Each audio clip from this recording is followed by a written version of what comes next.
people gather on special occasions such as this, and there are Samoans in the audience, it is often customary to acknowledge their presence. So with your permission. Ore atu aia iau sa o mongo tupu, na ifo ai tu fingo Samoa, pa ia le popo pa le solo, le au mamala le atu o pele le roto mana whai ngā malo. Ai tu mua ona o whaaturo watu, ti nā mātutu oro o a whio nei atu nu. Te maitai, a mese oile i tu pā na au Pasifika. Tene whaangaro ina fo i komiti whaafoe, ma le mamaru wao whia mai. Ai le whaangaro ina ti nā tato watu nu, le a whio mai masiofo al whaao o Maro Amerika Samoa. Tulou. Mangaro ia so leo whaangafua no whaanga, sa i whaiatu sina upu le ngana pāngani. Mo te sitia fo i eisi o le au whia. I can't tell you how really excited I am to be here today. And I want to thank the Pacific Women's Indigenous Network for asking me to be here to speak on the importance of women in political leadership positions. It's an honor to be with you, and I'm inspired by the turnout and interest in the leadership of women in Pacific cultures. As the first female of the United States Congress to represent American Samoa, I know firsthand just how difficult it can be for women to get their foot in the door of the male-dominated political structures, male-oriented political structures of our societies. In fact, it took me 11 election cycles before I was elected to represent the people of American Samoa. But I kept at it. And in the end, after years of hard work and determination, I find myself here before you today. So if there's one piece of advice that I can impart on you all here today, it would be keep at it. As women, our struggle for equal rights and participation in government and community leadership positions is never ending. The women who came before us and paved the way knew this, and so must we. Only by doing this, we will be able to ensure that the ideas and principles that bind us together as women are realized. Our natural instinct to care for our families and be involved in our communities is one of our greatest strengths. We must continue to utilize these innate traits. We must keep at it. You know, when I was a young girl growing up, my father, who served as the first indigenous native-born Samoan governor of American Samoa, and other leadership positions across the Pacific, would often take me along with him whenever he would travel for work. So I learned a lot watching Dad over the years, and I'm grateful for the leadership skills and the desire to serve our people that he instilled in me. I also learned just how few women there were in leadership positions in Pacific cultures. I'm glad to say that things are changing. From Betty Farrington, who was the first woman ever to serve as the delegate to the United States Congress, representing the territory of Hawaii, to today's leaders, like Congresswoman Tulsi Gabbard and Congresswoman Madeline Bertalio of Guam.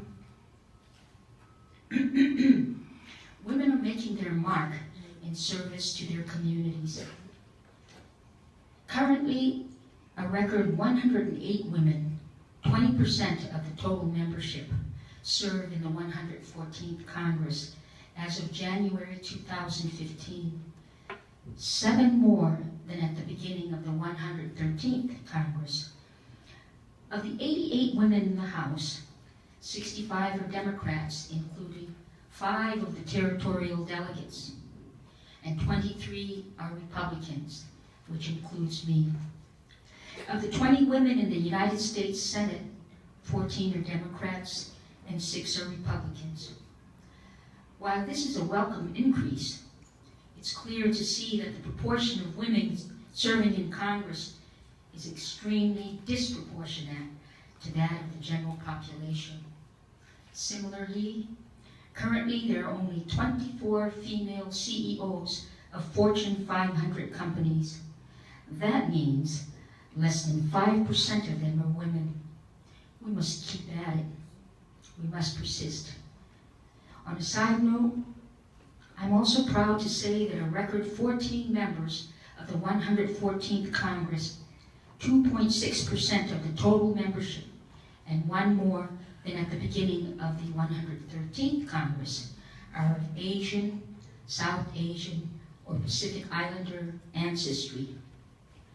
One of the biggest issues, as I see it, for American Samoa, and I'm going to assume it's similar in other regions of the Pacific, is that of data collection or lack thereof. Data collection is what formulates policy, drives legislation, and ultimately appropriations. So as women in government, it is doubly important that we know who we are serving, what factors drive their needs, and what can be done to resolve the issues that affect those people we represent.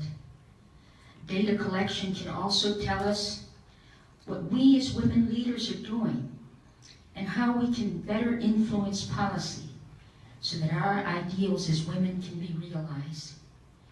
Because of its importance, I personally have made getting better data collection from the Pacific Territories a top priority of mine, and will do all I can in Congress to make sure it happens. We must keep at it. Another issue we face across the Pacific is the quality of education our young people are receiving. Not only are our schools underfunded, but many of the programs and courses our youth are enrolled in are outdated and make them vulnerable to outside competition. We need a new focus on math and science education. These areas of study are the driving forces for the future of business. As the global economy grows and technology brings our world closer together, we're going to need people who have the knowledge and have developed the skills necessary to compete. Other nations like China and India have already learned this lesson and are currently reaping the rewards of having a workforce that is mathematically and technically skilled. In the United States, programs like science, technology, engineering, and math, education for global leadership, or STEM, are helping us to achieve this goal. This program facilitates a cohesive national strategy with new and repurposed funds to reorganize STEM education programs and increase the impact of federal investment in 5 areas: pre-K-12 STEM instruction, increasing and sustaining public and youth engagement with STEM, improving the STEM experience of undergraduate students, better serving groups historically underrepresented in STEM fields, and 5th, designing graduate education for tomorrow's STEM workforce. Women in particular have an excellent opportunity to advance this type of education, as those careers that require such skills are not necessarily considered to be jobs that are male preferred. The only muscle that counts in these fields is the one between the ears, and we obviously have a distinct advantage in that area. We must keep at it. Traditionally, Pacific cultures have excluded women from the marketplace. In order to engage more women to get involved in economic initiatives, we must continue to expand those opportunities for women by getting better organized. While there are already groups and organizations that promote women in business, I feel they need a better central organizing element. This would promote greater awareness of the business opportunities that are available to women across the Pacific. Also, there needs to be more investment in women who want to form a business from both the private and public sector. We must keep at it. In closing, I would like to say thank you to all of you in attendance, and I encourage you to take what you've learned here and share it with those women in your own communities. You are the gatekeepers, those who will further our cause and champion it for the next generation of female leaders by providing the shoulders for our young women to stand on. I would also like to applaud you on your personal efforts and ask simply that you keep at it. Finally, I want to say that our office is yours. If any of you ever come to Washington, let us know how we can help. We are all a team.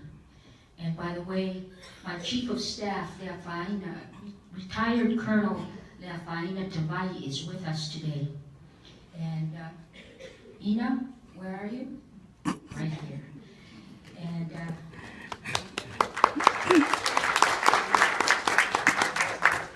I have to run to the airport to check in for the PACWIN flight, but she will be here for the remainder of this terrific conference. And please feel free to give her your contact information, and she'll be glad to give you ours. Let us know how we can help. So,